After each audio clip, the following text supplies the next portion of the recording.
The very first thing was the introduction of the Hijri calendar. And this all began when Umar radhiyallahu anh came across a document. He came across a document that was dated Sha'ban. It was dated Sha'ban. Now we do know that the Islamic months did occur, they did exist. Muharram, Safar, Rabiul Awwal, Rabiul Thani, all the way to Dhul Hijjah, they all existed. But there was no calendar exactly what year is what. So when this document appeared before Umar radhiyallahu anh, he was confused that is this Sha'ban of last year? Or is this Sha'ban of this year? Or years ago? When was that? So when this caused confusion to Umar radiallahu ta'ala anh, he called the Sahaba radiallahu ta'ala anhum and he asked them that what should we do in order to determine an Islamic calendar. Now there were several opinions that were given to Umar radiallahu ta'ala anh. For example, one Sahabi suggested that we should follow the Roman calendar. And to that, the other Sahaba, including Umar radiallahu ta'ala anh, they objected and they said that this is a calendar that has been going on for such a long time. We don't know when was the inception of that calendar, so it's hard to follow that calendar. Someone suggested that we should follow the Persian calendar because once again, they were considered as a superpower. He says that every single time a king comes, they abolish the previous standards of calendars, so we can't follow their standard either.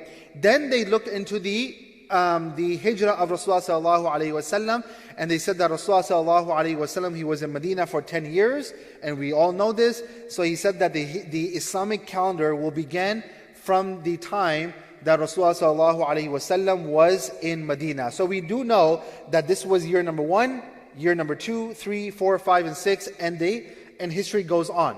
But then there is the question that what will be considered as the very first month in the Islamic calendar. So some suggested that we should go with the birthday of Rasulullah sallallahu alaihi wasallam.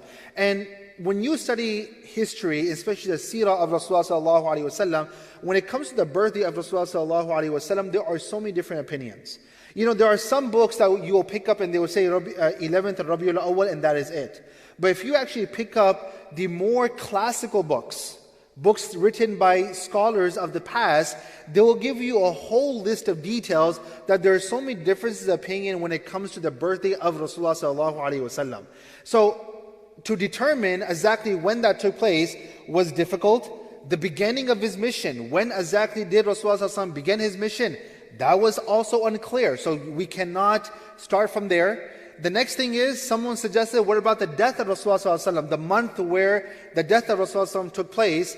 And then some other Sahaba, they objected. They said that no, if we start in the month when the Prophet sallallahu alaihi wasallam passed away, then every single time we start a new year, it will be a sad time for all of us, because we are remembering the time when Rasulullah sallallahu alaihi wasallam passed away. Then finally someone suggested, and the books of history mention that the month of Muharram was suggested and was accepted for 2 reasons.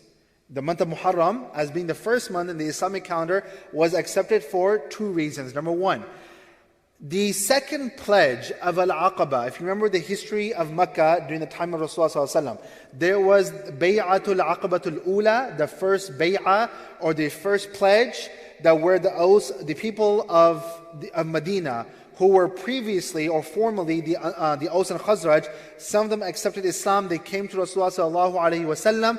The Prophet sallallahu alaihi wasallam sent them back to Medina with some Sahaba radiallahu ta'ala anhum to teach them. The following year they came again to Mecca at the time of Hajj. They came, they met with Rasulullah sallallahu alaihi wasallam. This time you have a much bigger group, and they are now setting the ground for the coming of Rasulullah sallallahu alaihi wasallam. This second bay'ah, which is called Bay'atul Aqabatul Thaniya, took place in Dhul Hijjah. It took place in Dhul Hijjah, obviously because it was a season of Hajj.